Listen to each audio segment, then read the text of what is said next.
lugar, porque trata-se então de uma proposta intitulada Estudos Avançados em Filosofia, proposta dentro da qual, e a gente pretende seguir essa proposta, faça-se, a nível de extensão, abordagens de pensadores, digamos, do cenário contemporâneo da filosofia, aspecto esse que muitas vezes o Departamento de Filosofia fica a dever para os nossos colegas, né, para os nossos alunos, em função mesmo de seu quadro de professores, que atualmente, ainda bem, conta com mais 3 professores, e certamente nós vamos chegar na filosofia contemporânea. Em segundo lugar, porque é um projeto que conta, já nesta primeira rodada de conferência, com um pesquisador que não é do universo da academia, não tem formação a nível universitário, e é um intelectual autodidata que está conosco em Pelotas há muitos anos.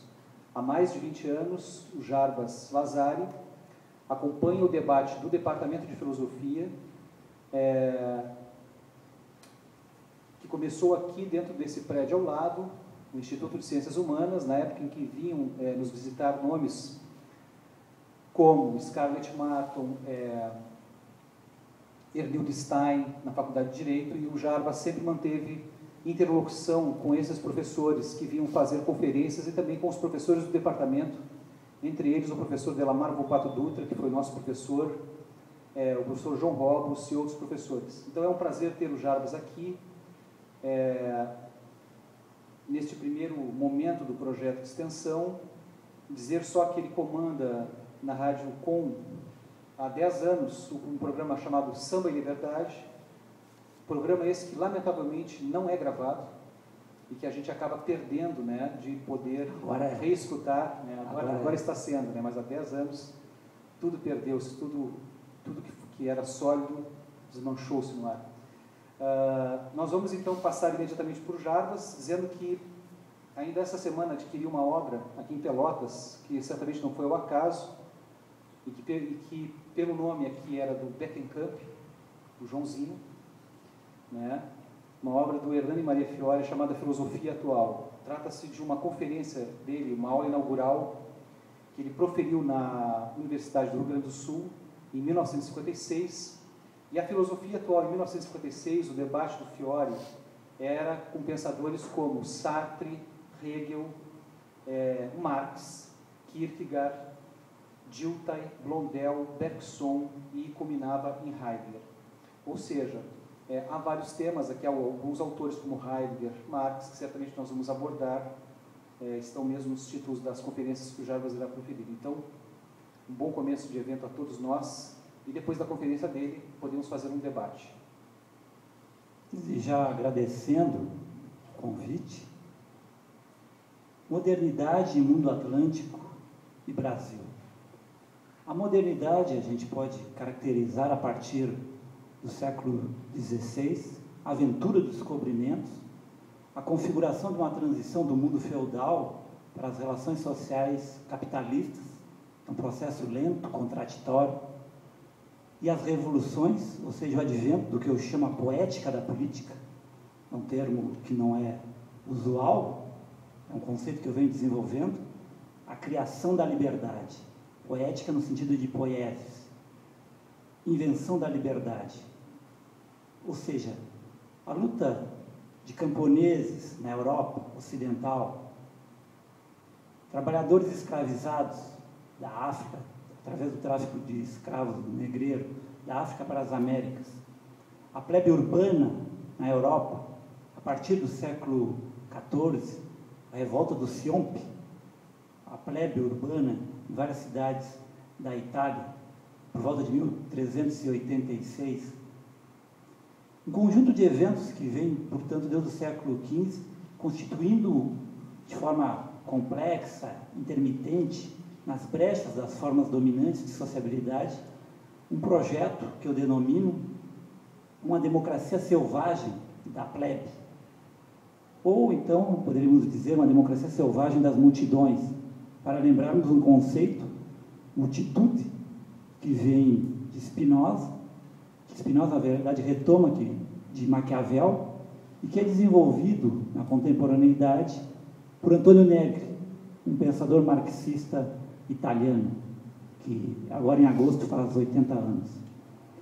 Essa constelação de eventos e processos históricos, portanto, que vem desde o descobrimento das Américas, o chamado descobrimento das Américas, a conquista das Américas, o tráfico de escravos, a escravidão moderna, colonial, a configuração conflitiva, contraditória, desde o século XIV e XV até o XVIII e XIX, do capitalismo, das sociabilidades capitalistas, as revoluções democráticas, e aí temos desde a Revolução Inglesa do século XVII, eu me refiro à da década de 40 do século XVII, portanto não a Revolução Gloriosa do final do século XVII, a Revolução Francesa de 1789, todos os seus desdobramentos, a Revolução Haitiana,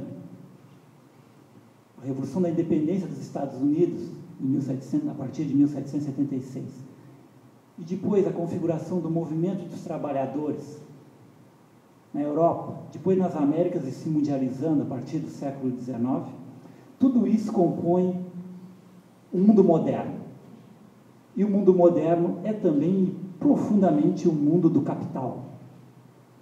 O advento da lógica do capital. Sabemos que pensadores como Habermas dizem que vivemos em tempos pós-metafísicos. Há inclusive um livro do Habermas chamado Pensamento Pós-Metafísico. Lê do engano do Habermas. Vivemos em plenos tempos de metafísica. Por quê? Nós modernos gostamos de nos vangloriar que superamos muitas vezes os ditos tempos obscurantistas, segundo alguns, numa visão simplista dos processos históricos, onde haveria a predominância nesses tempos ditos obscurantistas da religião, da teologia. Mas e se houve uma secularização de conceitos e práticas teológicas?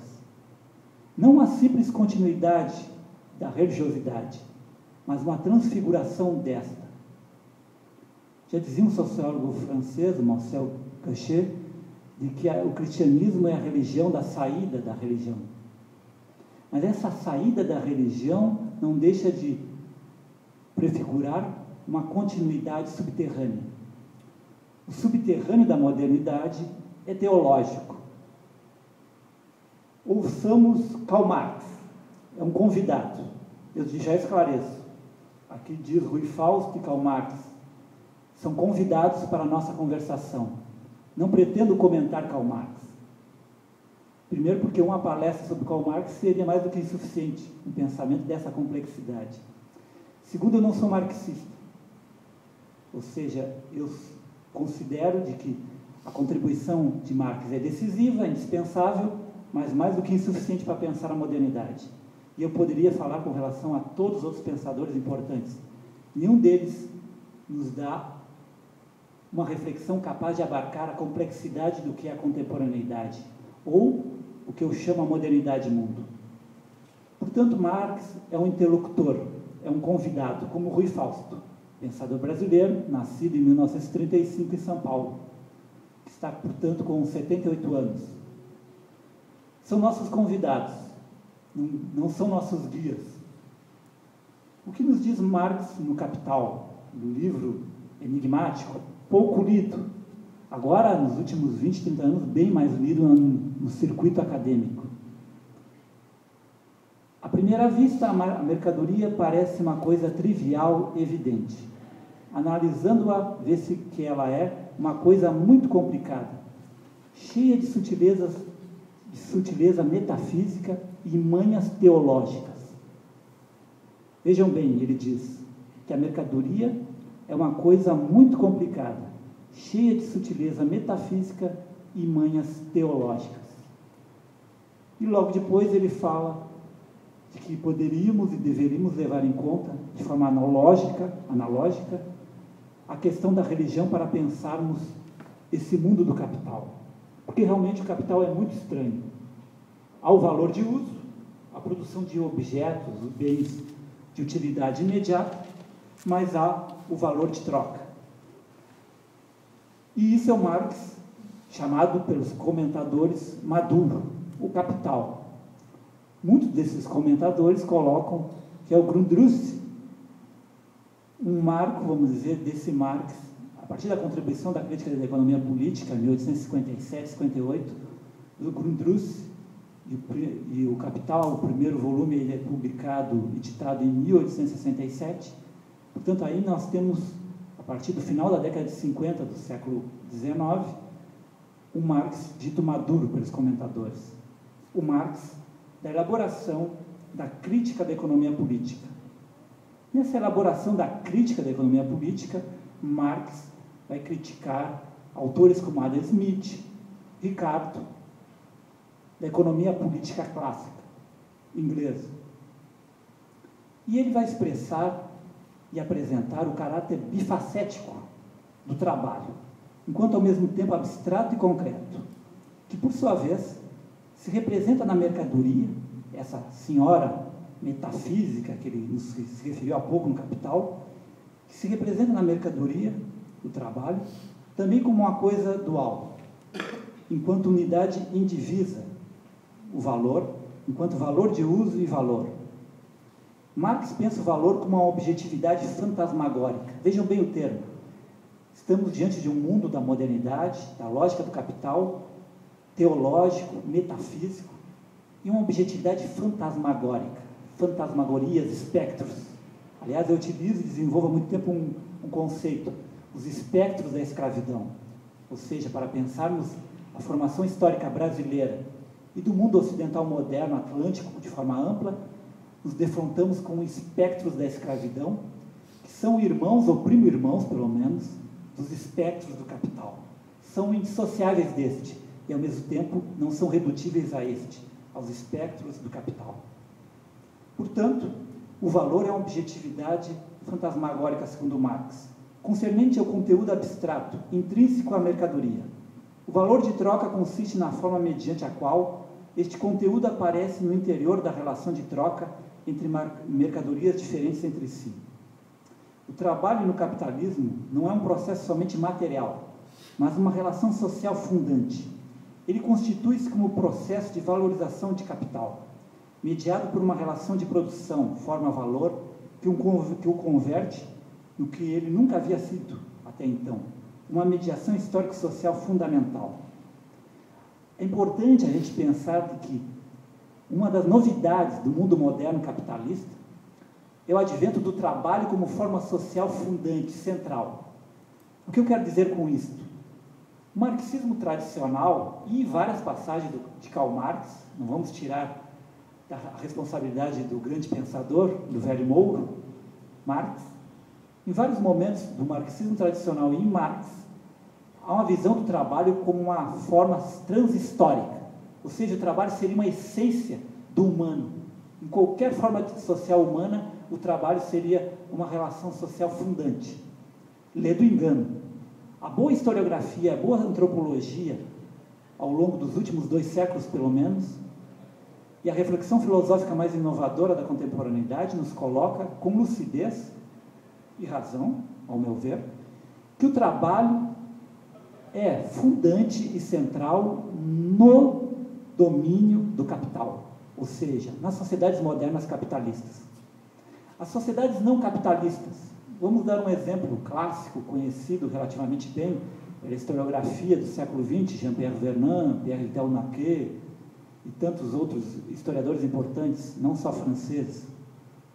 A Grécia clássica, a Grécia da polis ateniense, que apaixona tanto o meu caro Cornelius Castoriadis.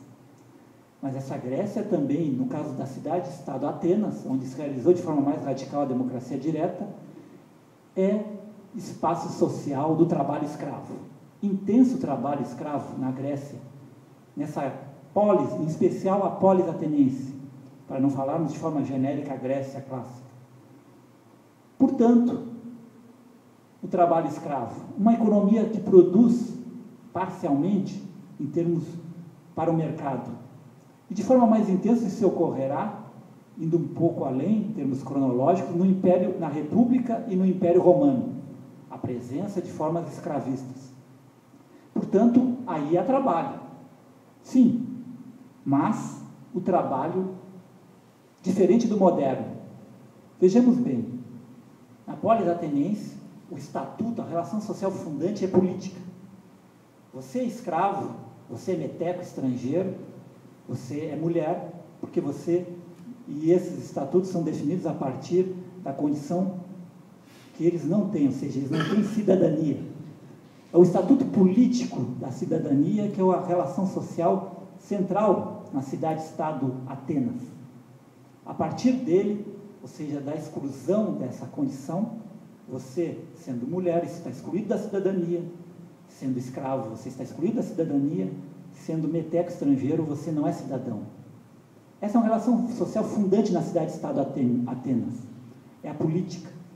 Tanto que, nesse grego, na língua de então, em Atenas, você não vai ter termo, como dizia Jean-Pierre Vernant, para trabalho. Portanto, o trabalho é realizado pelos escravos. Ele é importante, ele é base da reprodução material dessa sociedade, sim, mas ele não é fundamento. A relação social fundante é a política, ela que dá significação e sentido às relações sociais em Atenas. É com o advento da lógica plena do capitalismo é que o trabalho é transformado como uma relação social que é abstrata e concreta e fundante das relações sociais. Nós nos definimos pela condição do trabalho. A sociedade do trabalho se advém com a lógica dominante do capital. Portanto, aí já é algo que rompe com a visão tradicional, uma visão que há em certas passagens de Marx e é profunda em várias correntes do marxismo tradicional e é disseminada dentro de uma ideologia que é a ideologia do nosso mundo, do mundo capitalista, que o trabalho faz parte de toda a forma social humana e que ela é a essência fundante. Na verdade, as sociedades não capitalistas, algumas há trabalho, mas esse trabalho não é a relação social fundante. E outra, há um termo da dialética, e aí entra Rui Fausto, nosso outro convidado para a interlocução, que ele diz, pressuposto e posto. Isso em termos de dialética é decisivo, e aí é uma herança hegeliana. Pressuposto podemos colocar algo que é e não é, que está quase no limbo, vamos usar esse termo, que já nos remete para um universo teológico, está entre o não ser e o ser, algo que não é pleno, algo implícito, algo que está no lusco-fusco, um jogo entre o escuro e o claro. O posto, o que é plenamente posicionado, é o que está explicitado, é o que é plenamente. Nesse jogo dialético entre o pressuposto e o posto, entre a pressuposição e a posição, diríamos que nas sociedades não capitalistas, não modernas, ou como Marx diria, pré-capitalistas, o trabalho está pressuposto. Ele é e não é. Ele não está plenamente posto. Por quê? Porque ele não ordena as relações sociais como globalidade. Não há plenamente... Os sujeitos sociais não são plenamente, em termos de totalidade, trabalhadores. Há um grupo subordinado, no caso da Grécia, a cidade-estado Atenas, como outras cidades-estados da Grécia clássica, que são escravos, mas eles são escravos principalmente por esta condição que eles não são cidadãos. E eles são adquiridos muitas vezes como escravos, e em Roma isso ocorria muito na expansão da República Romana e no Império Romano, através das guerras, e os derrotados eram convertidos em escravos. É diferente de uma dinâmica que globalmente você compra e vende escravos, como é o caso do Brasil escravista, dos Estados Unidos escravista, que já estamos no mundo moderno, onde você está vendendo e comprando. Essa cidade era assim no século XIX. Se comprava o ser humano integralmente enquanto escravo. A sua figura, persona totalmente era comprada. Não era, como diria Marx, a compra da força de trabalho, que é o que ocorre com o trabalhador assalariado, aonde não é a figura da persona como um todo que é comprada. Ou seja, nós não nos convertemos enquanto trabalhadores assalariados em escravos por causa disto. É a força de trabalho, usando uma categoria de Marx, é a força de trabalho que é vendida e comprada, e não a pessoa como um todo, que é vendida e comprada, como é no caso da condição do escravo. E outro exemplo que ainda complica mais, porque são sociedades contra o trabalho e contra o Estado. Aí eu me lembro de um antropólogo francês, Pierre Clastres. Sociedade contra o Estado, uma obra clássica da década de 70. As sociedades ameríndias, no caso, Tupi-Guarani, as quais os portugueses se defrontaram quando chegaram aqui no nosso litoral no século XVI. Os Tupinambás, os Guaranis. Eles se configuravam contra o Estado, ou seja, eles não tinham Estado. Eles não tinham um aparelho de poder impessoal, de certa forma, com autonomia relativa diante da sociedade, como nós temos. E eles não tinham o trabalho. E por que eles eram contra algo que não tinham, diria alguém? Dentro de uma lógica do entendimento. Se não tinha, como é que você vai ser contra algo que não tem? Mas na dialética, e portanto aí diferenciamos a lógica formal e do entendimento e a lógica da linguagem da dialética. Dentro do registro da linguagem e a importância da dialética, porque nos leva a compreender isto, o Estado está pressuposto como trabalho nas sociedades ameríndias. Ou seja, nas sociedades ameríndias, eles trabalham 2, 3 horas nas coletividades ameríndias, e isso quase não existe hoje, essas sociedades ameríndias tais quais eu estou falando, que isso nos remete, na verdade, muito mais ao passado. Mas as ainda sobreviventes com essas formas tradicionais de sociabilidade delas, trabalhavam 2, 3 horas em meio a 6 meses, vamos dizer assim.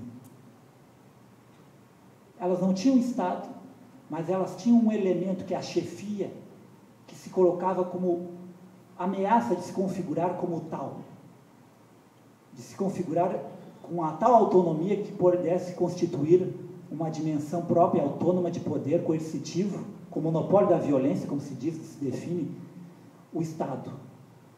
Mas elas conjuravam e configuravam diferentes mecanismos socioantropológicos para evitar que o chefe se cristalizasse como um rei, por exemplo. De tal forma de que o líder, o chefe, passava falando, ele era quase um porta-voz da tribo e um interlocutor diante de toda a coletividade. Ou seja, ele tinha que exercer a sedução constantemente para convencer a coletividade de qualquer proposição que ele achasse que deveria ser executada. E assim, muitas vezes, ele não conseguia, e geralmente não conseguia realizar isso. Ou seja, o chefe jamais se constitui nesse mundo ameríndio, Tupi-Guarani, como outros, em um rei. E não há configuração, portanto, de Estado. E não há trabalho. São sociedades também que viviam constantemente, e as que ainda vivem nesses modos com essas formas de sociabilidade, de modo a que não havia um trabalho sistemático. Tantas horas eu vou trabalhar. Você caçava, pescava, havia plantação, muitas vezes, geralmente nessas sociedades, as mulheres, mas não havia a divisão de trabalho sistemática, onde há um tempo dedicado ao trabalho, há um tempo do lazer, como no mundo moderno ocidental, e que se universalizou e mundializou em termos do capitalismo. Portanto, o melhor de Marx é quando Marx é capaz, na sua crítica da economia política, a compreender essa diferenciação, e ele faz essa diferenciação, entre sociedades onde o trabalho, mesmo quando existe, ele não é fundante das relações sociais, não é a relação social fundamental, ele pode ser importante na reprodução material dessas sociedades, mas ele não define o sentido dessas sociedades. Ou seja, são sociedades que não vivem a produção pela produção como é no capitalismo. São sociedades onde a produção é determinada por uma lógica de guerra, a lógica da expansão no Império Romano, a lógica do poder imperial, a lógica da Igreja Católica, a lógica de um poder teocrático, a lógica do poder do partido Estado. E aí há uma novidade na modernidade, que é a economia se autonomiza no capitalismo. Ou seja, a produção e a economia, fundadas na relação social-trabalho, se autonomizam no capitalismo. Mas aí ocorre um acontecimento histórico que é a Revolução Russa de 17.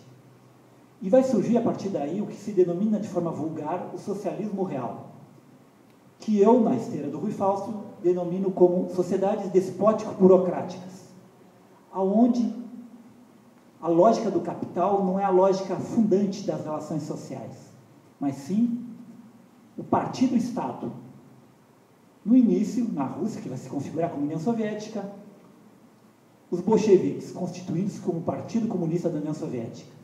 Nesse tipo de sociedade, como na China, a partir da Revolução de Mao, Cuba, na Europa Oriental, o socialismo real, o Partido-Estado comunista, é o núcleo de uma nova forma de dominação. E as relações sociais são outras.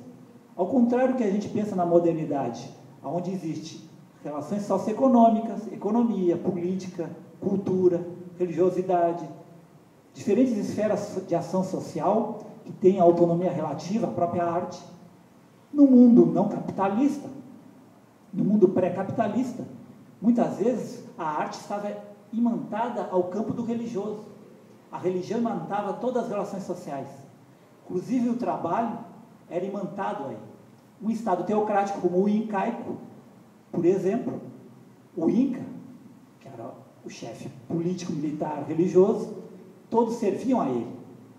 As relações sociais estavam nucleadas no culto a ele. Todas as redes sociais tinham essa pirâmide, onde o sentido era dado por uma relação social que passava por essa figura, que era o núcleo para se configurar os que serviam ele e que no topo da hierarquia era um grupo dominante. Mas a arte, a religião, tudo era imantado, não havia essa separação como há na modernidade.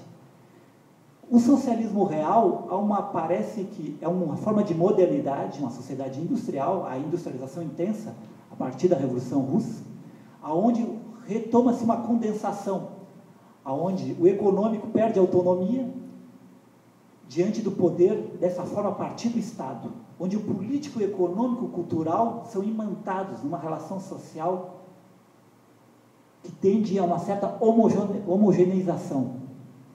Há, portanto, uma inusitada criação histórica, um novo animal, uma nova forma de sociedade, diferente da sociedade capitalista, tal como a gente conhece ao longo dos últimos séculos. Isso é muito interessante porque nos mostra como não é essa essência, ou seja, como muitas vezes Marx coloca, e o marxismo tradicional trabalhou, que a economia seria a base e o direito, o Estado, a arte seria a superestrutura. Isso é um dos Marx, como eu digo, não é todo Marx, e esse Marx foi o dominante dentro de uma leitura que se tornou hegemônica no marxismo tradicional. É uma leitura, claro, incorreta e reducionista, porque os mundos sociais não são assim. Claro que o mundo do capital é o que se aproxima mais desse esquema, mas não é bem assim. A economia se autonomiza no mundo capitalista, mas ela não é uma base, uma infraestrutura que determina a superestrutura. De forma alguma. Há um jogo de se abismar entre o econômico e o político, de uma complexidade tal, que a gente não pode pensar de forma base e superestrutura o capitalismo. E o socialismo real, nesse sentido, é muito interessante para a gente pensar uma forma de sociedade onde o econômico volta a ser amalgamado junto ao político, e essa forma de poder do partido-Estado, que gere as empresas, gere de forma radical as mais diversas relações sociais. E há um momento, uma forma social, dentro da história do socialismo real, das sociedades despótico-burocráticas, que é o momento do totalitarismo.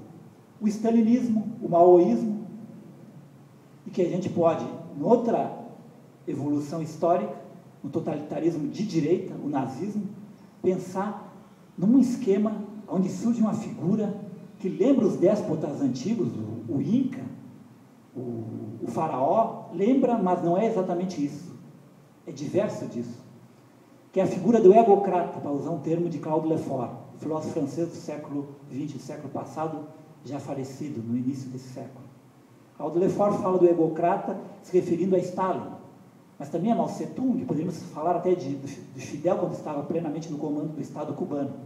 O egocrata é o esquema onde o partido-Estado comunista, que controla as relações sociais, político-econômicas, culturais, que são imantadas ao poder desse partido-Estado, e o egocrata é a figura do chefe totalitário, do ditador totalitário, que condensa todo o poder, ao ponto de que, o que seria inconcebível numa sociedade capitalista clássica, ele tem poder de eliminar figuras poderosíssimas dentro da hierarquia e do grupo dominante, como o caso de Stalin, que mandou eliminar vários generais, várias figuras decisivas da alta cúpula das Forças Armadas do próprio Partido Comunista da União Soviética, na década de 30, 40 e 50, no início dos anos 50, até ele morrer.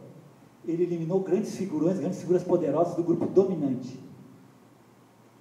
Ora, isso demonstra uma articulação social e de poder inédita, que é do socialismo real, das sociedades despótico-burocráticas, como chama o Rui Fausto. Isso, portanto, é muito interessante para a gente ver que o capitalismo é uma forma singular de sociabilidade e que Marx, em alguns momentos, soube perceber isso, em outros não. E uma forma singular de sociabilidade, que é a nossa forma social existente e dominante. Mas ela não domina totalmente o mundo que vivemos. O Rui Fausto, para colocar na beleza do nosso outro interlocutor, diz o seguinte, que essa leitura do nosso mundo social moderno simplesmente como capitalista ou dominado pela lógica do capital é insuficiente. Por quê? Porque nós vivemos em sociedades que são democracias capitalistas, pelo menos algumas delas. As democracias liberais capitalistas e os direitos coletivos e individuais que colocam possibilidade de brecarmos o domínio do capital, de questionarmos ele, de questionarmos também deliberações das instâncias do Estado. O direito de ir e vir, o direito de eu ter um programa de rádio onde eu posso fazer crítica ao capitalismo, onde pode haver manifestações sindicais, manifestações como tem ocorrido ultimamente. A ordem liberal democrática capitalista. Claro que o capitalismo nem sempre convive com ordens de relações sociais democráticas, que diga o período da ditadura militar. Mas aonde existem formas democráticas, há uma contradição, um oxímoro, diria o Rui Fausto, ou seja, um termo, um conceito que em si é contraditório, que é a democracia capitalista. Cornelius Castoriadis, filósofo do século passado, grego-francês, dizia que vivíamos em regimes oligárquicos liberais capitalistas. Ou seja, nós podemos, através da eleição, mudar as elites dirigentes, oligarquias, mas nós não vivemos uma democracia ao ver do Castoriadis, porque a democracia para Castoriadis é autogoverno. É uma sociedade onde não há dominantes, não há dominados, e onde não há uma lógica abstrata de dominação social, como é a lógica do capital. E não há Estado. Onde há Estado, há dominação.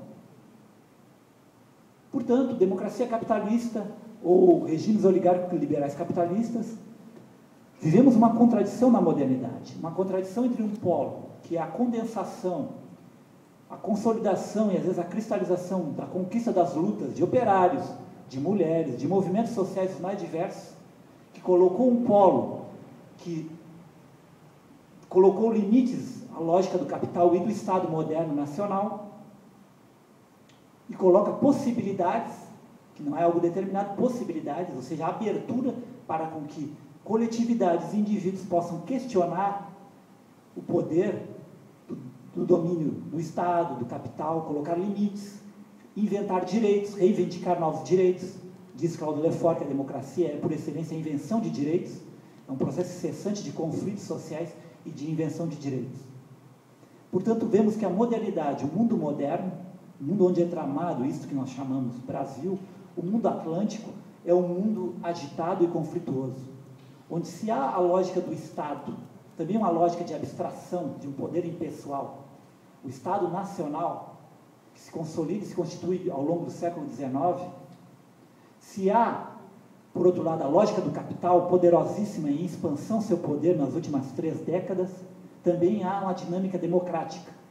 E por isso que Rui Fausto coloca que vivemos em sociedades democrático-capitalistas, e que a afirmação clássica e dominante dentro da tradição marxista, que vivemos em sociedades capitalistas, e que o momento democrático, a chamada democracia burguesa, é subsumida aí, e é algo subordinado a tal ponto que ela não tem peso profundo nas relações sociais. Rui Fausto critica isso, e diz que isso é uma análise insuficiente da realidade da modernidade. Mas ele critica também o liberalismo, quando os liberais e a visão vulgar, hegemônica, a imprensa, todo mundo chama nossas sociedades, ou a sociedade brasileira, como democrática. Rui Fausto diz, não, há uma dimensão de dominação, que é a dimensão capitalista. A visão liberal, dominante, pelo próprio senso comum vigente na sociedade capitalista, que coloca como sociedades democráticas, sociedades, ou seja, livres, Rui Fausto, e com ele concordaria, por exemplo, Castoriadis e o próprio Marx nesse sentido, são sociedades marcadas por dominação. A dominação de classe e algo que funda a dominação de classe capitalista, que é a dominação abstrata, impessoal e quase objetiva do trabalho. Ou seja, nós para vivermos temos que trabalharmos. Esse é um mundo centrado nisto. E uma conquista, que alguns até questionarão como conquista, enfim, é que alguns segmentos da sociedade que não são capazes de terem rendas mínimas, por forma de trabalho precários que tenham, eles podem ser e são auxiliados por políticas do Estado, políticas diferenciadas, poderíamos usar o exemplo mais imediato, Bolsa Família e outros, ou o Estado do Bem-Estar Social da Europa Ocidental, ou seja, algo que advém com a conquista da luta dos trabalhadores e de diferentes movimentos sociais dos oprimidos. Nós vemos, portanto, um quadro complexo aí, e que o Rui Fausto nos coloca que vivemos em sociedades democrático-capitalistas ou então liberal-capitalistas democráticas. Isso nos remete, mais uma vez, ao diálogo com Marx. Marx, quando vai pensar sua crítica ao capital, ao capitalismo, ele caracteriza esse outro que deve ser criticado e superado enquanto modo de produção capitalista. E como eu disse há pouco, ele coloca que a democracia é um momento, uma forma política deste. O liberalismo, como eu falei agora, caracteriza essas formas sociais modernas como democráticas simplesmente. E eis aí algo que o Rui Fausto coloca que é ideológico, ou seja, essa caracterização liberal como uma ideologia, ou seja, ela oculta a dominação capitalista. A grande questão é que Marx pensa diferenciado ao longo de sua obra. Se no Manifesto Comunista ele diz que o importante é a gente abolir a propriedade burguesa, e ele faz a crítica em cima do modo de produção capitalista, já no Marx Maduro, chamado pelos comentadores Marx Maduro, no Marx do Grundrisse, no final da década de 50 do século XIX, e do Capital, de 1867, primeiro volume, Marx vai trabalhar com a questão, em outros textos também de Marx, como os manuscritos econômicos filosóficos, ele vai trabalhar com a noção de pré-história e história. Ele diz o seguinte, o esquema de Marx vai ser o seguinte: a pré-história são todas as formas onde há dominação. Portanto, incluindo aí o capitalismo, todas as sociedades anteriores ao advento do socialismo, do comunismo, são sociedades que estão na pré-história. O ser humano é e não é aí. Aquele jogo do pressuposto e posto. Dentro dessa visão dialética, o ser humano, enquanto sujeito, é e não é. Porque o sujeito, no caso do modo de produção capitalista, e isso é explícito no Capital, o sujeito é o capital. As classes, no caso, a burguesia e o proletariado no Capital são predicados. Vejam bem, no Capital o sujeito, e aí o título, por isso que o título é o Capital. O sujeito é o capital, o predicado é as classes, burguesia e proletariado. Portanto, tanto no modo de produção capitalista como nas outras formas sociais, o que o Marx chama de forma errônea, modos de produção pré-capitalistas, que não são modos de produção pré-capitalistas, ao meu ver, mas que ele chama assim, isso tudo é um conjunto que é a pré-história. A história, vamos dizer, formas de humanidade, de relações sociais, onde há dominação, onde há Estado, onde, como diz o Marx, a história da humanidade é a história da luta de classes, onde há dominação de classes. A história plenamente, quando o ser humano plenamente vai ser posto, ele vai ser sujeito, advém com a revolução, e a vitória da revolução, é claro, com o socialismo, com o comunismo. Aí é o fim das classes, o fim do Estado. Advém o comunismo. O sujeito está posto. Saímos do pressuposto para o posto, das pressuposições para a posição plena. Esse é o jogo da dialética. Marx, filho de Hegel, um grande filho de Hegel. Portanto, o homem na pré-história, como Marx define, e aí incluindo aí na pré-história o modo de produção capitalista, que segundo Marx é o que impera no mundo que vivemos. O homem é e não é. Veja bem, isso é uma aberração, eu sei, para a lógica do entendimento, para a lógica formal. Mas a realidade, e nesse aí é um acerto de Marx, a realidade histórico-social realmente é metafísica e ela trabalha com essas dimensões. Nós, e aí é um acerto em termos de Marx, nós, enquanto sujeitos, somos e não somos no mundo em que vivemos, das relações sociais capitalistas. Esse é o jogo das relações sociais, tais como elas são hoje. Portanto, vemos bem, Marx trabalha com essa visão do pressuposto e do posto. O ser humano, portanto, o sujeito humano, não está plenamente explicitado nesse mundo em que vivemos, no mundo que, nessa visão de Marx, estamos na pré-história, ainda não adveio a história plenamente. Esse esquema é mais rico no sentido de que, aí Marx coloca que a revolução e o comunismo têm a ver com a abolição de todas as formas, não só com a propriedade burguesa, a abolição de todas as formas de dominação e exploração. E isto, sem dúvida nenhuma, é uma visão mais rica de movimento revolucionário. Mas o Rui Fausto discorda de Marx, e o Rui Fausto diz o seguinte: não podemos pensar em termos mais de comunismo. Por quê? Porque o comunismo trabalha com a ideia de que não vai haver Estado. E o Rui Fausto diz: vai haver Estado numa democracia socialista. Portanto, o Rui Fausto rompe com a ideia de comunismo, porque ele diz que não podemos pensar em termos de um projeto de realização de uma sociedade comunitária, no sentido que não haja mais Estado. Por exemplo, para Rui Fausto, Marx, quando trabalha nesse horizonte, está pressupondo a ideia de que há o fim da política, há o fim de abstrações sociais que regulariam as relações entre nós humanos. Haveria o fim da política, o fim do direito. E Marx realmente pensa no fim da política, o fim do Estado como o fim da política, o fim do direito. Ao fim da economia, em certo sentido. Em alguns momentos Marx pensa assim, em outros não. E esse é o problema de discutir Marx, porque Marx, constantemente nos seus textos, algo que ele afirmou em certo momento, ele vai elaborar em outro sentido em outro momento. Não há um Marx, há vários Marx. Com relação à grande questão do trabalho, como eu falei anteriormente, Marx vai ter diferentes posições, no mínimo duas macroposições, uma que pensa o trabalho, a economia e a produção como algo existente em todas as sociedades humanas, fundando todas as sociedades humanas são fundadas e têm como base, como relação social fundamental, o trabalho, e como esfera social fundamental, a produção ou a economia. Já Otto Marx é capaz de criticar isso e dizer, não, a produção pela produção, a autonomização da economia se dá no capitalismo. E Marx está correto. Todo o acervo historiográfico e antropológico que nós temos nos leva a esta reflexão.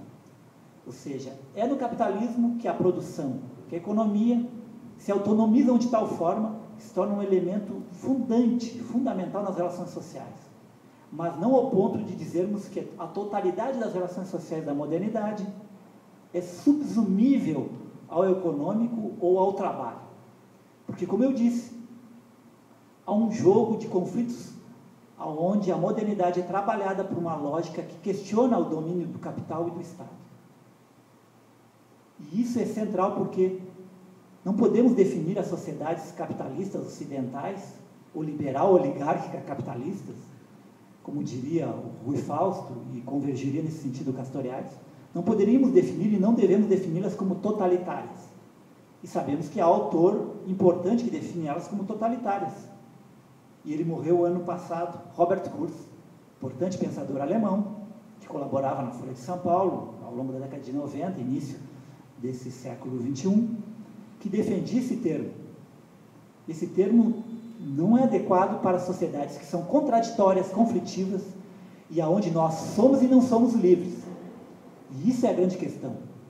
A liberdade não se realizou plenamente na modernidade, porque realmente a liberdade é autogoverno, e aí é um limite do Rui Fausto, Ou seja, Rui Fausto defende a democracia socialista como algo onde existe o Estado, e por isso critica Marx. Mas qual é o limite do Rui Fausto? É porque ele é incapaz de ver de que a emancipação passa pelo ultrapassamento do Estado.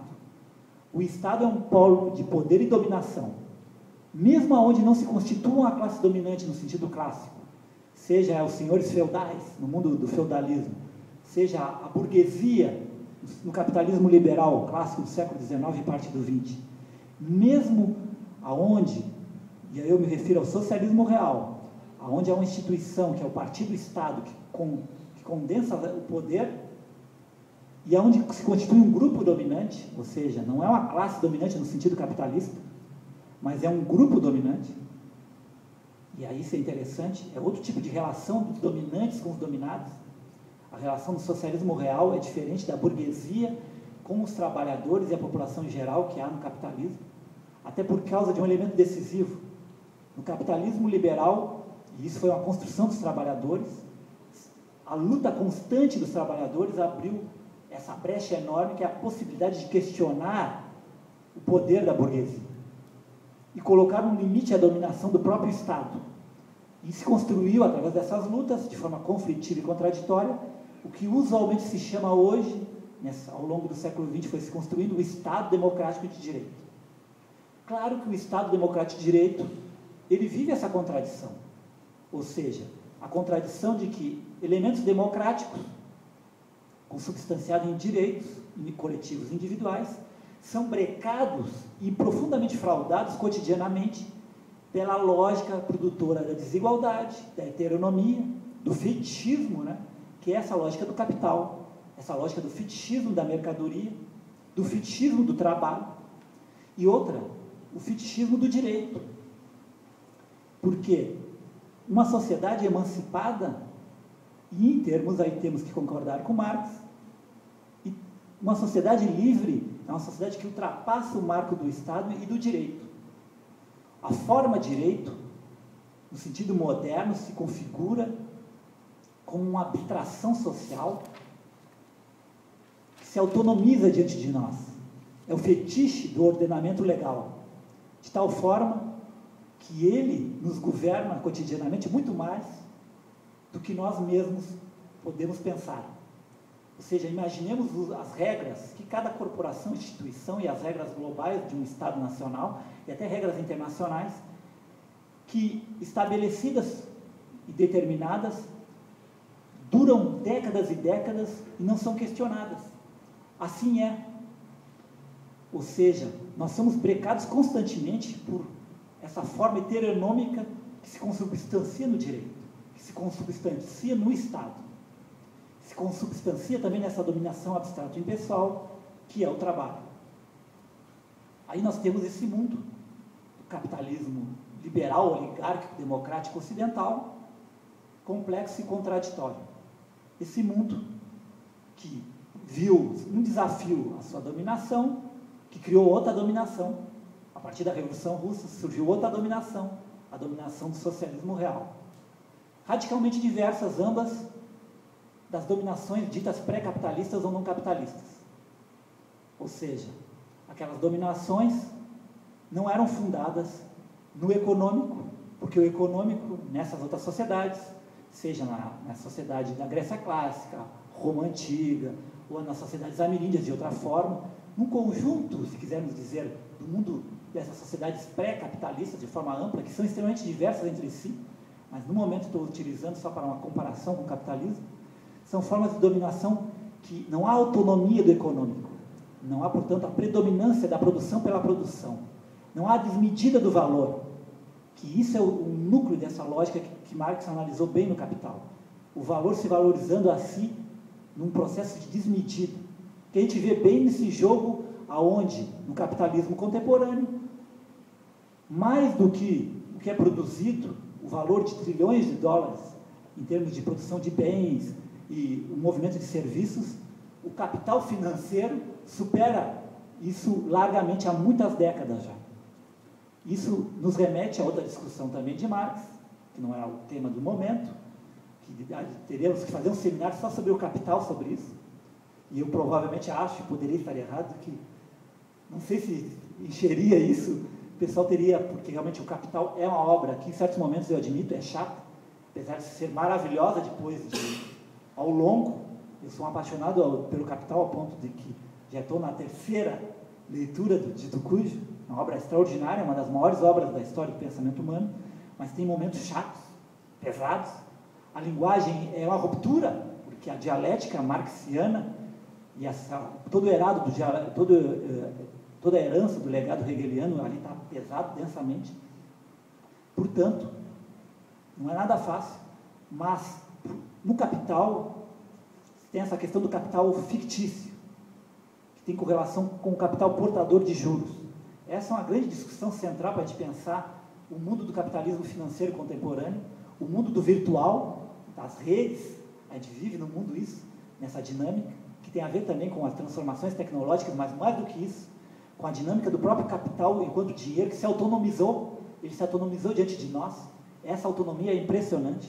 Eu estava falando dessa abstração do jogo das formas do direito, do Estado, mas pensem na autonomização do capital dinheiro, do jogo financeiro, de tudo isso como permeia nosso cotidiano. Isso é algo fascinante e aterrorizador, porque isso está no núcleo das relações sociais nossas cotidianas.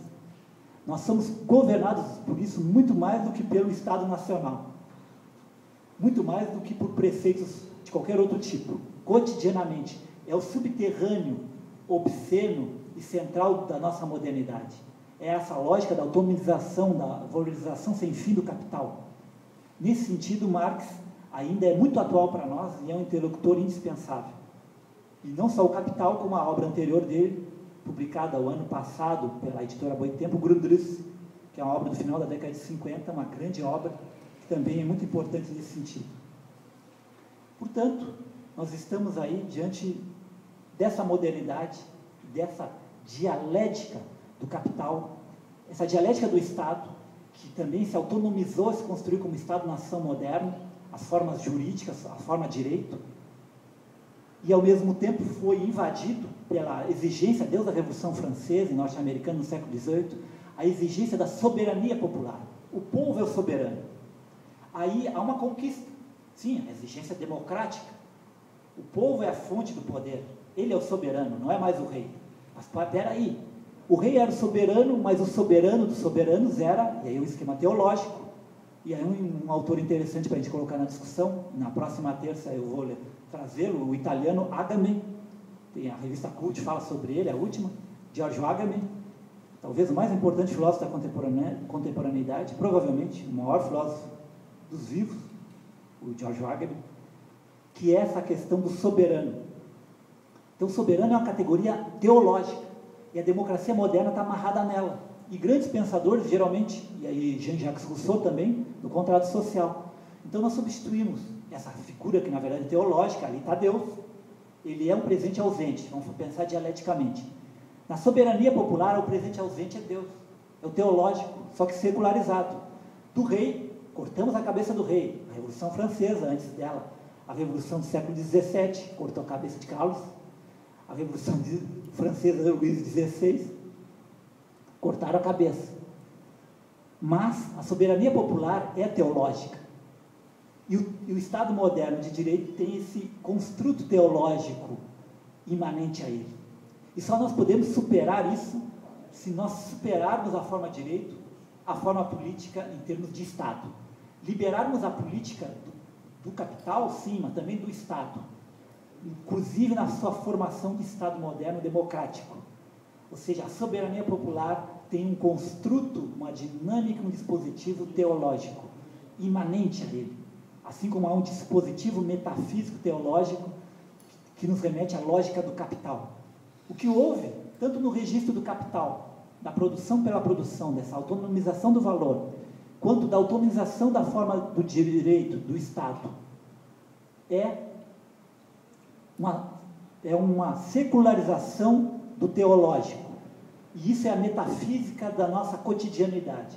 A metafísica da modernidade é essa secularização de formas e categorias e conceitos que eram religiosos, teológicos, da tradição da configuração no mundo, em termos da civilização ocidental, judaico-cristã, que são secularizados num movimento complexo, conflitivo e contraditório. E no nosso subterrâneo nós temos transfigurados, secularizados, todo um complexo de relações que são metafísicas. A mercadoria é metafísica, mas o Estado moderno também é metafísico. A democracia, no sentido moderno, dessa ordem capitalista, liberal, oligárquica, ela é metafísica. Ou seja, o grande desafio, dentro de uma perspectiva de emancipação humana, de liberdade, é como superarmos essa dinâmica metafísica do capital, do trabalho moderno, do Estado, e ao falar do Estado, do direito. Como nós sairmos dessa armadilha, que é a armadilha da modernidade, que é a armadilha do nosso cotidiano, onde a nossa liberdade é cada vez mais precária. Não é que ela não exista, ela na verdade é precária. Nos últimos 30, 40 anos ela retrocedeu em termos da modernidade dentro da Europa, pegando em termos dos países centrais do capitalismo, e para nós, depois do fim da ditadura, nos últimos 20 anos também houve retrocesso, no sentido que houve um avanço dentro da dinâmica chamada neoliberal, houve um avanço do poder do capital, houve um avanço do Estado Nacional, e o último episódio da Agência Nacional de Segurança dos Estados Unidos, articulado com grandes empresas capitalistas como o Google e outras, ou seja, controlando, e aí utiliza-se a própria internet como elemento para você controlar a vida dos indivíduos, ter informações sobre essa vida dos indivíduos. Isso nos demonstra como o Estado nacional moderno, mesmo quando ele se diz democrático, de direito, como o norte-americano, articulado com grandes empresas capitalistas, com a dinâmica do capital corporificada nessas empresas, como essa lógica é autoritária e tende à expansão, se não antepusermos a ela a lógica da democracia, o que eu denomino a poética da política, a democracia selvagem, que no limite é, e aí um termo filosófico-político que tem que ser recuperado, repensado, que é o termo da anarquia.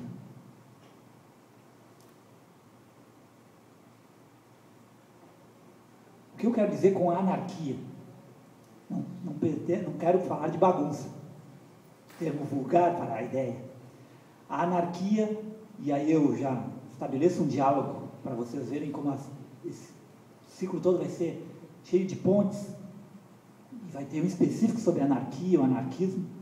A anarquia não é propriedade do movimento anarquista, o que não quer dizer que ela não tenha relação profunda com a experiência dos anarquistas.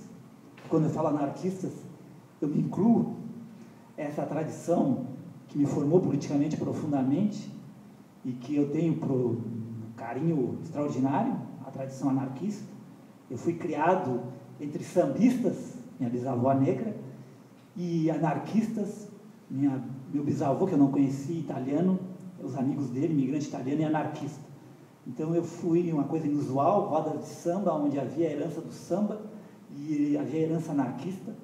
Se falava com paixão, e aí é que vem uma crítica, às vezes quase um culto religioso com relação a algumas figuras do anarquismo, como Malatesta, grande anarquista italiano.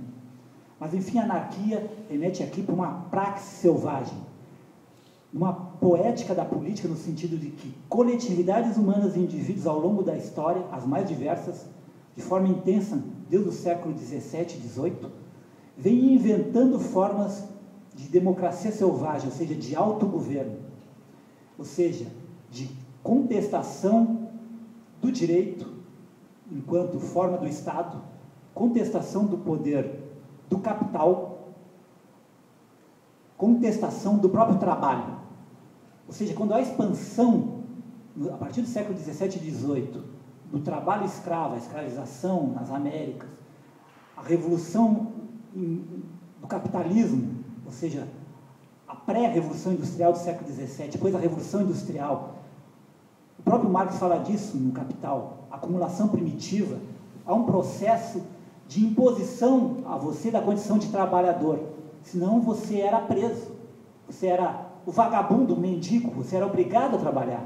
O agricultor, e aí ao fim da propriedade comunal na Inglaterra, isso é no século XVII, E há uma expansão da agricultura privada capitalista no século XVII na Inglaterra e na Europa Ocidental em geral, mas a ponta de lança é a Inglaterra no século XVII, e há, portanto, a imposição do trabalho assalariado, o assalariamento, na forma dominante do capital. Mas também nas Américas, para os indígenas, ou parte da população indígena, na América portuguesa e espanhola em especial, há formas como a mita e a própria escravização pura e simples também, no próprio Brasil colonial, e a escravização dos africanos, o trabalho escravo dos africanos, que é essencial na Revolução Industrial. O produtor de riqueza é essencial na Revolução Industrial do capitalismo no século XVIII e XIX. Mas a imposição do trabalho, as pessoas que tinham, seja o agricultor que tinha sua propriedade, fazia parte de uma propriedade comunal na Inglaterra, ou aquele artesão, ele é obrigado a se assalariar, a ser submetido ao trabalho capitalista. E ele tenta lutar contra isso. A luta desse grupo, da plebe urbana na Inglaterra, dos camponeses, ou seja, inúmeros grupos sociais, os mais diversos, desde o século XVII, de diferentes formas, criam essa perspectiva dessa democracia selvagem, ou seja, dessa poética da política enquanto invenção da liberdade, que transgride os limites do Estado e do capital, e que coloca como possibilidade formas de vida, de sociabilidade radicalmente livres. Esse projeto, sem dúvida nenhuma, projeto da emancipação, se quisermos dizer assim, é a grande criação humana, a mais bela e poderosa, e que se manifesta também na estética. A criação do romance moderno, por exemplo, ou seja, a criação de inúmeras formas estéticas que têm a ver com o advento da cultura democrática moderna. Bom, eu já me alonguei nesse amplo painel, dialogando um pouco com Marx e com Rui Fausto, fiz um amplo painel dessa modernidade, da lógica do capital, do trabalho, do Estado.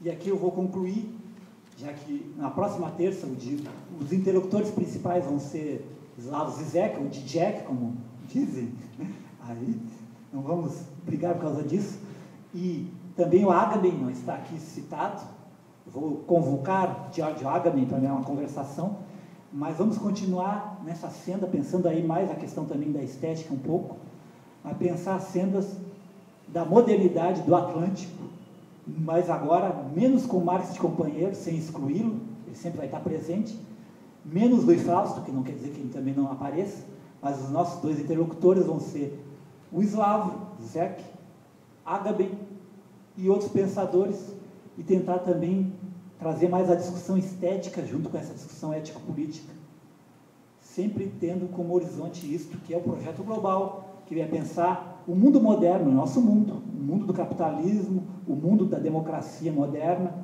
o mundo do romance, o mundo da canção popular, da forma canção, do jazz, do samba, o mundo, enfim, que é da hipermodernidade, o nosso mundo.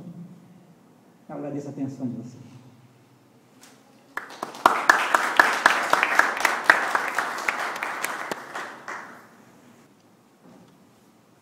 Sim.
Bem, o problema e houve autores como Daniel Guérin que tentaram fazer esse diálogo, anarquismo, marxismo. O problema passa porque a análise econômica, no sentido estrito, não há em Marx. Por que num sentido estrito? A análise que ele faz, enquanto economista, é emantada pela filosofia. Ou seja, a crítica da economia política, e aí eu falo do Marx Maduro, né, o Capital, o Grundrisse, o Capital, como duas grandes obras. Vejam bem, Marx não se propõe a fazer, mesmo que em certos momentos inconsciente ele caia no domínio, vamos dizer, do imaginário capitalista, Marx não se propõe a uma nova economia política, ele faz uma crítica da economia política. Isso é a grandeza de Marx. Mas nessa crítica da economia política, e aí demandaria, como eu disse, a gente fazer, quem sabe, outra oportunidade, um seminário sobre o capital, há problemas. Há problemas, por exemplo, na definição, quando Marx define que a força de trabalho, ela é mercadoria. Ela é e não é mercadoria, eu diria para Marx. Isso demandaria toda uma exposição, ou seja, eu questiono a análise econômica, filosófica do Marx com relação ao capitalismo. Eu digo que ela é indispensável, nós temos que dialogar com Marx, mas ela é insuficiente, porque em vários momentos o Marx cai prisioneiro do próprio imaginário capitalista, ou seja, ele cai prisioneiro das categorias e formas sociais que ele quer combater. Ou seja, um dos grandes críticos do capitalismo, que é Marx, em certas passagens e momentos do próprio Capital e de outras grandes obras dele, o próprio Grundrisse, ele é incapaz de pensar de forma radicalmente crítica com relação ao capital. Como eu disse, em certos momentos o Marx pensa que o trabalho é a essência do humano, uma essência transhistórica, ontológica. Em outros, o que é errado. Em outros momentos o Marx coloca o seguinte: não, o trabalho moderno, nesse sentido, é uma construção histórica que advém com o capitalismo. E a economia é uma relação social central no capitalismo. Ela não é central em todas as sociabilidades humanas. Então, há vários Marx. Realmente, tu tens razão, alguns anarquistas no início tinham esse diálogo e utilizavam as categorias de Marx. E havia alguns anarquistas. Até porque, vamos ser bem claros, apesar da importância e alguns acertos na própria filosofia da miséria do Proudhon, e aí é uma discussão que é interessante se retomar, ou seja, o Proudhon defende que numa sociedade pós-capitalista a circulação simples deveria ser mantida e que ela, não quer dizer que com ela o capital vá renascer, mas isso é outra discussão, não vamos pegar isso, mas enfim, naquela circunstância o grande economista, filósofo extraordinário que realmente havia à mão era Marx. Agora, na contemporaneidade, nós temos hoje uma crítica toda a Marx, que coloca que a análise dele com relação ao capitalismo é insuficiente, ela é problemática, porque em vários momentos ela é presa da própria lógica capitalista. Ela tem limites, ou seja, isso foi vulgarizado por quê? O marxismo tradicional e segmentos do anarquismo tradicional foram presos também no sentido de que eles pensavam em fazer a crítica ao capitalismo a partir do trabalho. Então, qual era a classe que seria o sujeito da revolução? Os trabalhadores. É um ledo e engano. O Marx mais lúcido vai pensar como? Ele vai pensar o seguinte: o proletariado tem que ser sujeito revolucionário, e só o é quando ele se nega como classe. Ou seja, o proletariado se nega enquanto trabalhadores e, portanto, questiona o trabalho como categoria social fundante das relações sociais. Questiona a lógica do capital. Porque o capital exerce seu domínio pelo trabalho, entendem? O que eu quero dizer é que nós não podemos pensar como o marxismo tradicional e o anarquismo tradicional, parte dele, não todo, pensa que é o seguinte: a partir do trabalho, os trabalhadores vão ser os sujeitos principais para fazer a crítica ao capitalismo. Não, nós temos que negar o trabalho, porque o trabalho, a categoria, a forma social trabalho, o trabalho assalariado como forma dominante nas relações sociais capitalistas, mas não só o trabalho assalariado, o trabalho escravo e outras formas de trabalho, o trabalho como categoria social fundante existe como tal no capitalismo. E nós temos que questioná-lo, porque ele é a forma através do qual o capital se reproduz como forma social dominante.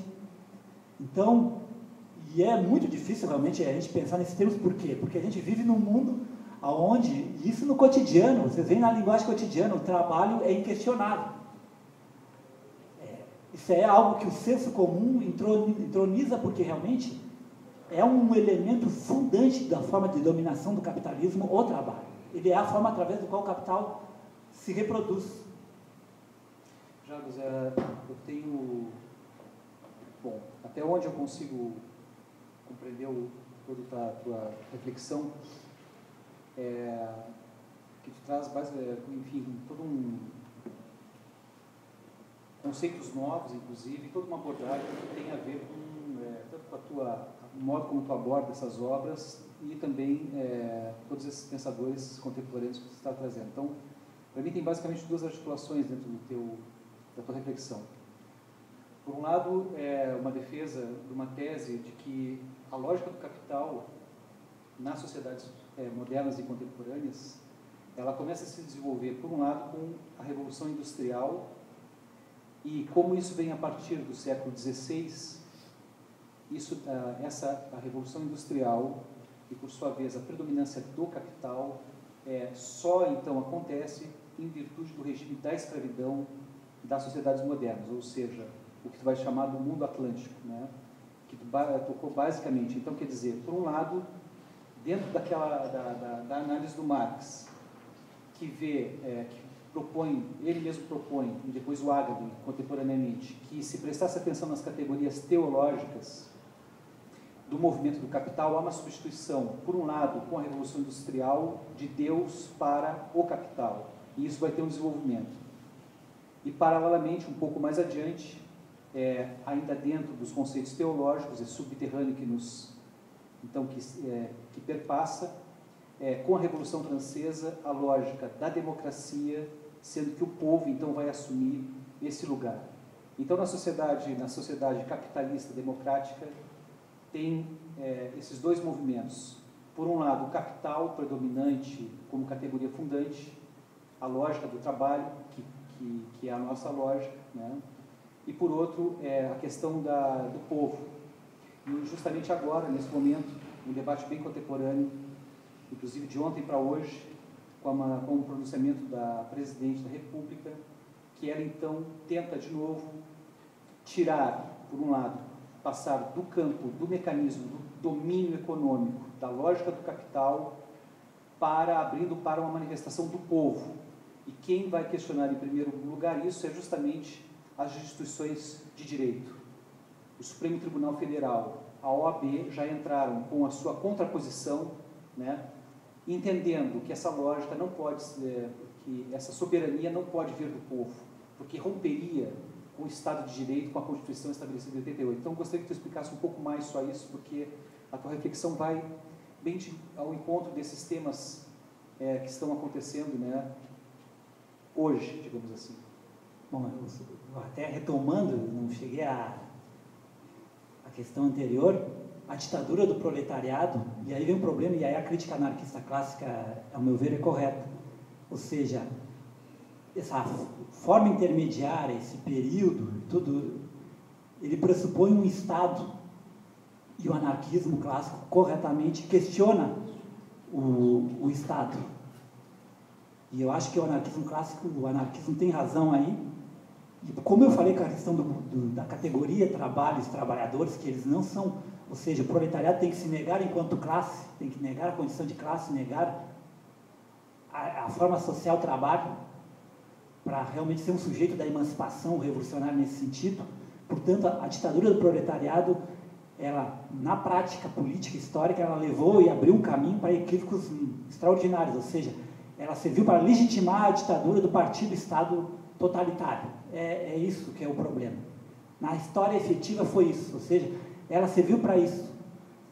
E é um ensinamento hoje, ou seja, qual é o grande ensinamento? O ensinamento é de que a emancipação passa pela ampliação da autonomia de formas coletivas e individuais, de autogoverno. Ou seja, passa por ultrapassar o Estado, questionar o direito, questionar a lógica do capital. E aí eu entro na questão que o Luiz levanta.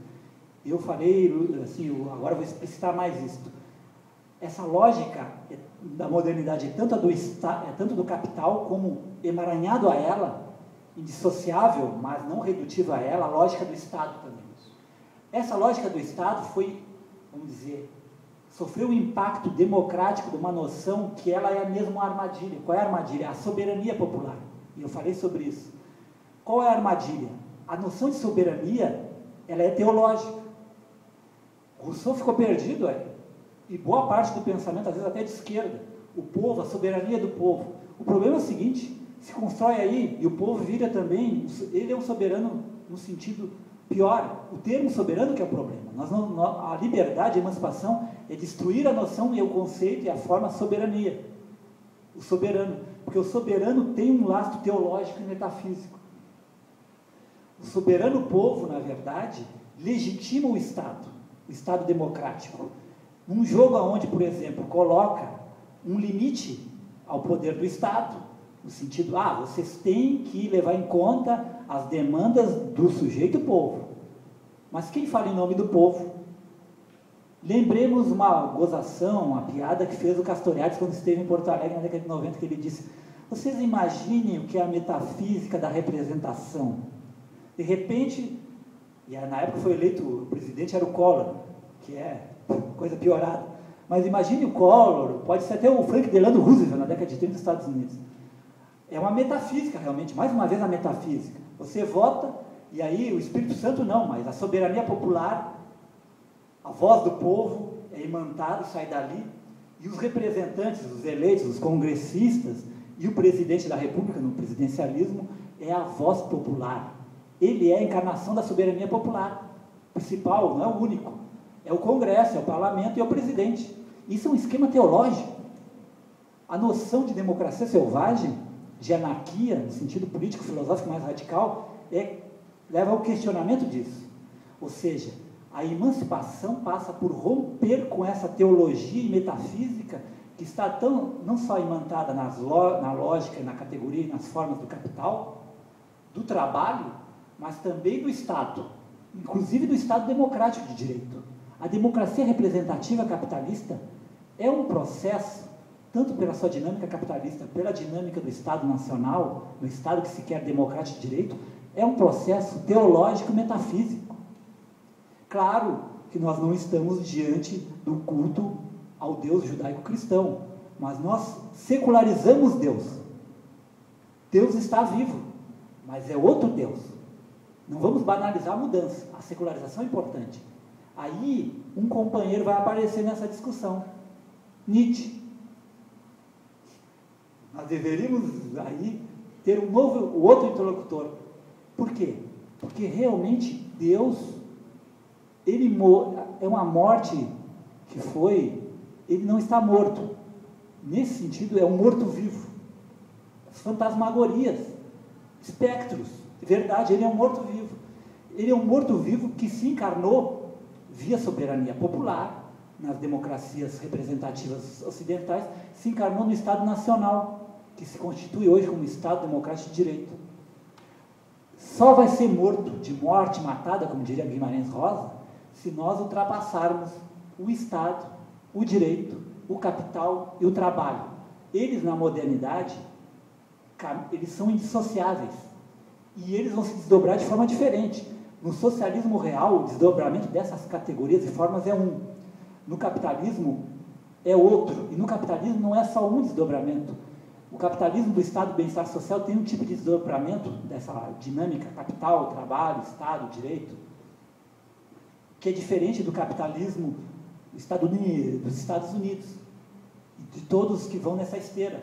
Como o nosso, que é um capitalismo, como diria o velho Chico de Oliveira, o grande sociólogo marxista, é um estado do mal-estar social. Né? Vamos ser bem, o estado do bem-estar social é uma coisa, não é política de Bolsa Família. Isso aí é uma brincadeira de uma pseudo-esquerda. Estado de bem-estar social, meus caros, é algo que está sendo desmontado em termos, parcialmente, infelizmente, na Europa, que foi uma conquista das lutas dos trabalhadores, parcialmente. Nós vivemos ainda num estado de mal-estar social, e não é à toa que houve várias dessas manifestações, e basta ver o que é a periferia das cidades brasileiras, inclusive desta. O que é o capitalismo na sua realidade, o que é a dificuldade de transporte público, Imaginem ela em São Paulo, no Rio e Porto Alegre, mas já imaginem aqui como ela é. Então, nós vivemos num mundo de uma metafísica. O Habermas está radicalmente errado. Não há mundo pós-metafísico. Há uma nova metafísica. Isso sim. A metafísica moderna, capitalista, democrático-representativa, liberal, sem dúvida nenhuma, ela tem conexões à continuidade. Mas a gente tem que dialeticamente pensar que isso também há, e há principalmente ruptura. Há uma secularização, o Agamben trabalha muito bem isso, há uma secularização de categorias teológicas, mas não há ruptura, não houve, ou seja, nós não matamos as divindades, elas se transfiguraram, mas a transfiguração é importante. A gente tem que compreender a transfiguração e compreender o jogo de continuidade e de descontinuidade, da transfiguração, para compreender o que é a metafísica moderna, que se consubstancia em capital, trabalho, direito, Estado. Outras questões?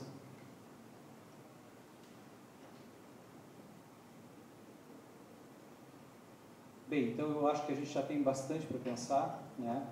Proponho que a gente vai fazer uma divulgação também agora, os cartazes não ficaram prontos e vamos começar a continuar divulgando, então convidem outros colegas, né? E nos encontramos na terça-feira que vem. Obrigado por vocês terem vindo, né, nesse primeiro dia, e creio que foi muito rico para todos nós. Então, muito obrigado também, Jarbas, e na terça-feira... Eu agradeço a todos. Muito obrigado. Às 15 horas.